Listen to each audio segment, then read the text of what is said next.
Liverpool currently 6 points clear, doing very well. Only dropped points in one game. Manchester City, a lot of injury problems. Can you catch us over the course of this season? Yeah, probably one of the questions I'll ask you right back at some point is, can Liverpool keep it up? Can Liverpool keep this up?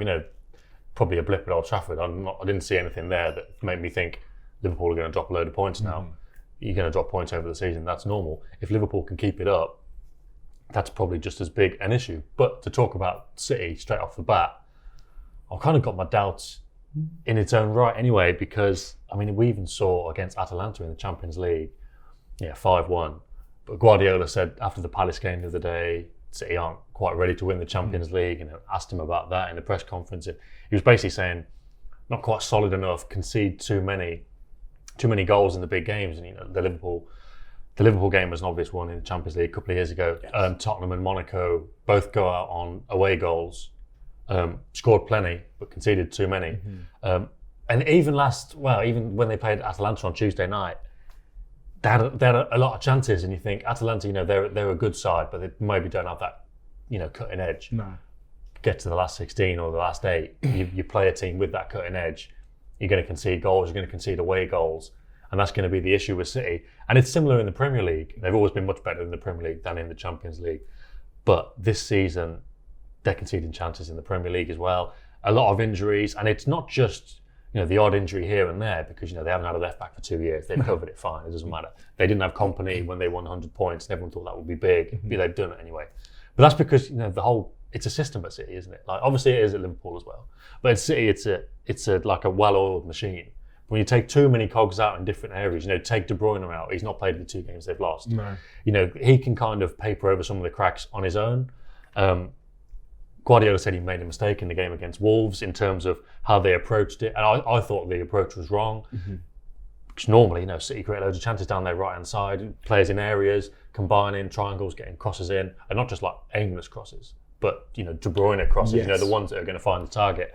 But against Wolves, Gundogan was instead of De Bruyne, but he was further back to kind of help out, cover the defence. Walker was further back. There were too many tweaks. It didn't work.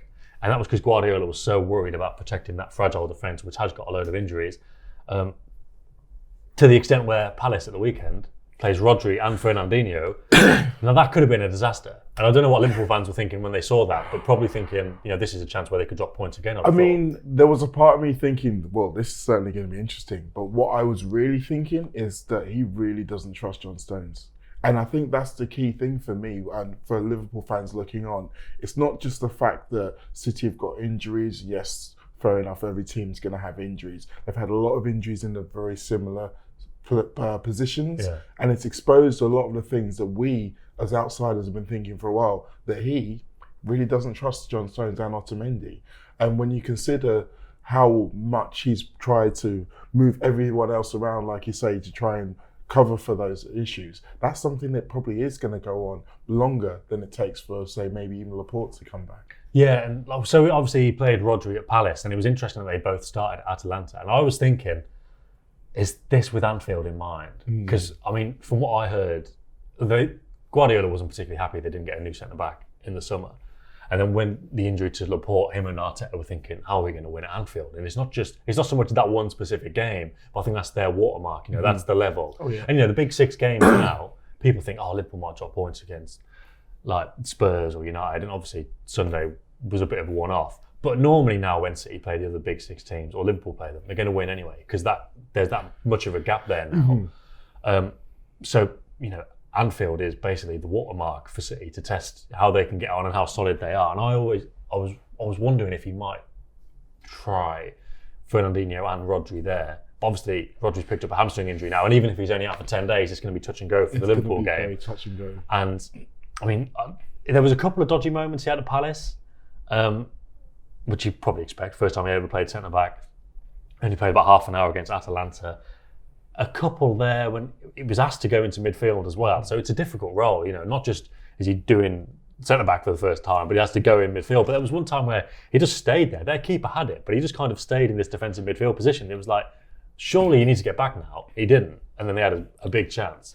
And obviously the way City conceded the penalty, they're still giving up these opportunities. And this is why to go right back to the start, this is why I'm a bit sceptical about whether City can catch Liverpool after Christmas or, February onwards. Who knows? Because, who knows what state Liverpool will be in. Anything can change. Whether, they just go through a rough patch or have injuries or whatever. But I'm just thinking the next 2 or 3 months, Liverpool's rough patches now, if they can overcome that with as many wins as you've been getting, City's is over Christmas.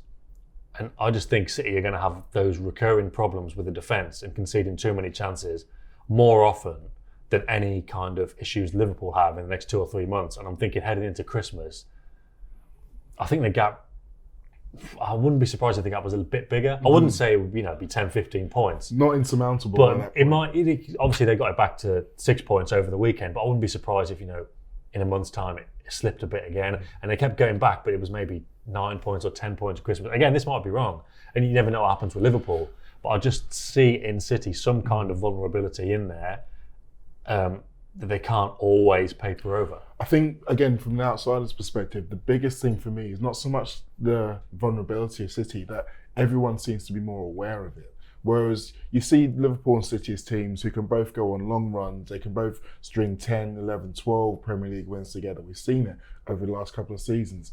But in a lot of those games, last season in particular, City would get 1-2 up and the teams would already be thinking about damage limitation. Yeah. They'd already be thinking about shutting down, not getting a hiding, protecting their own goal difference. Whereas now, teams are going there with a game plan to get at City. Teams are going to Manchester City and thinking that they can score against them, that they can cause them problems. And that's going to make those kind of long winning runs even harder, I think, this season. Yeah, and don't get me wrong, this isn't like a City are bad, but we're just talking, we're basically comparing City right back to what I was saying at the start, against the level of Liverpool winning basically every game, which is obviously the level City have been at, but dropped slightly below. And we're not saying, are City going to be 4th at Christmas or 5th at Christmas?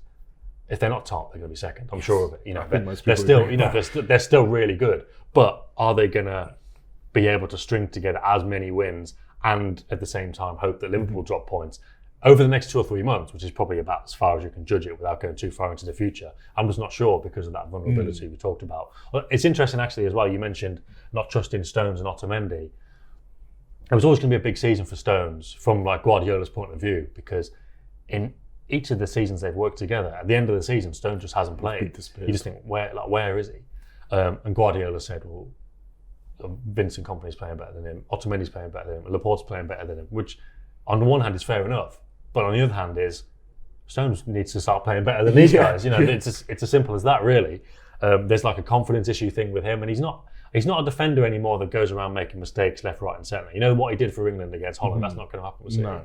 But just if something goes, if something just goes wrong, or for someone else, if they can see the goal, his head drops a bit more than like Laporte, because Laporte will just carry on. He made a couple of mistakes against Spurs, like the only mistakes of the season, but just carries on. Yeah. But Stones will kind of dwell on that a bit. And Otamendi, if you protect him, he's fine. In a 100-point season, like I said, it's the system. And when the front three's working, the midfielder supplying that front three, you're going to score goals. Yes. The defence is going to be protected, fine. But as soon as there's any kind of scrutiny on that defence, and on Otamendi in particular, you know what he does. And you've seen it in the Wolves game when he just goes to ground. Not even, obviously did it for the goal, the first goal. But in the first half, there are as well. lots of and he does it all the time. He does do it all the time, and he's not going to change now. He's 31, 32. No. He's not going to change now. So City just need to protect him as much as possible. But then Guardiola might think, well, I tried protecting you with Gundogan deeper, Walker deeper. That didn't work. I'll protect him by keeping him on the bench. Yeah. We'll try something else with Rodri. I mean, his biggest problem in that protection is using Fernandinho as a centre half. Yeah. Is that you're not having Fernandinho in midfield. Yeah, exactly. And as much as, yes, when Rodri was signed, it was very much the idea of, okay, now we've got someone who we can interchange with Fernandinho, who can learn to take over from him eventually. He's still in his first season. And yes, he might have been playing for a very similar defensive style team in Atletico Madrid, but Simeone and Guardiola in their philosophies are vastly different. So it's going to take him a while to bed in. And this whole idea of him chopping and changing is really, really not going to help him with that. But I want to switch it over to us now because I was going to do it anyway, so feel free. We've all been having quite a nice time with it recently. Obviously, I think most Liverpool fans would have been surprised if anyone believed that we were going to win 38 Premier League games. We weren't. It was unfortunate that the run happened to end where it did, but us as fans, we seem to think now that we've got a better squad than we've ever had in terms of there's no one in that squad who I don't trust to come on and make a good performance. Maybe there are some issues still with a few players who, if they were missing for a long period of time, we may have to start looking at different formations and stuff like that. Are those the kind of things that City fans are trying to hold on to? I think so. I mean, there's been a bit of, the results. I think it's more the fact that the results haven't been entirely convincing. Mm-hmm. And even going back to last season, some of the goalkeeping mistakes at Anfield, which you got to say is outrageous. But like the Henderson one, Sheffield United, yes. The penalty against Leicester, and even the mix-up before the penalty, those kind of things. I'd say City fans have been more clinging to that rather than, if they get these injuries. Injuries is obviously a huge part of it. But again, it's similar to City in a way, because it would need to be injuries that kind of destabilise the whole system, that make something not work fundamentally. Because you can replace the odd player here and there, and even for a game. When I wrote the piece about City and the injuries and making the point that it is about the whole system failing rather than just going, they haven't got a left back or a centre back. People were like, Liverpool beat Barcelona with all these players injured, and they fine, absolutely did. That's possible, and City have done that as well. It's possible for them to win in those circumstances, but over a season, when you need to win the amount of games you need to win the title, that's the thing. But it goes to show, people say Liverpool don't have injuries, but losing Alisson, everyone would have thought opportunity there. Definitely. And then it's fine. And that's the thing that really annoys me just about football coverage in general.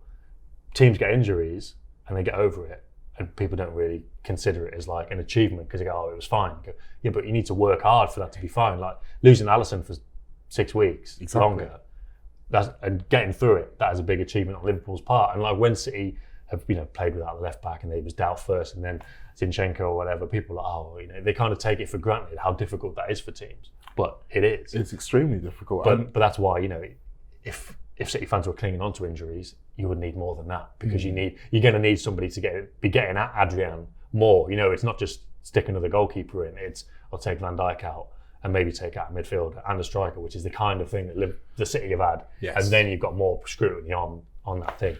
But yeah, people are kind of clinging to the performances, I reckon. And that's the thing I'm interested in asking you about.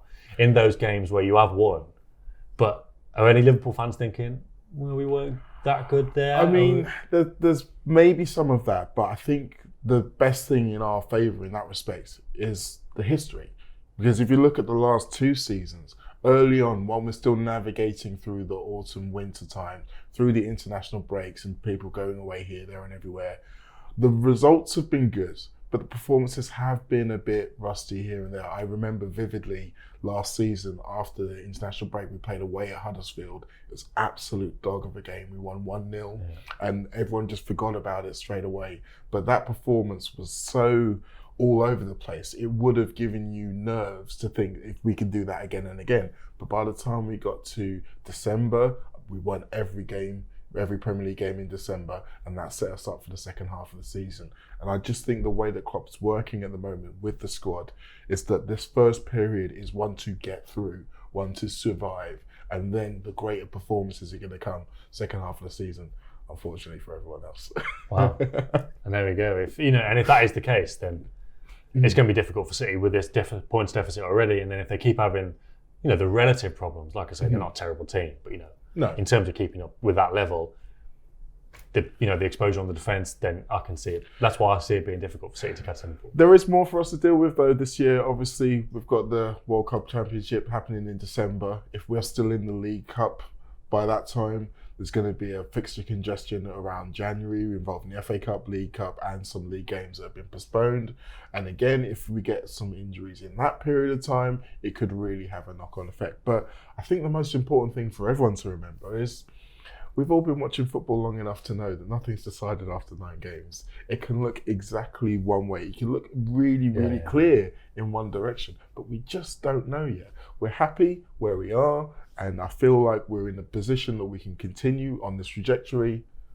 But this is football. Yeah. You never count your chickens. And City fans know that as well. Even, going back to January where they lost at Newcastle, It was Liverpool Leicester the next night. Everyone thought it had gone. Exactly. Guardiola and the players, they thought it had gone, and then it all changed. So if any team can do it, it is City.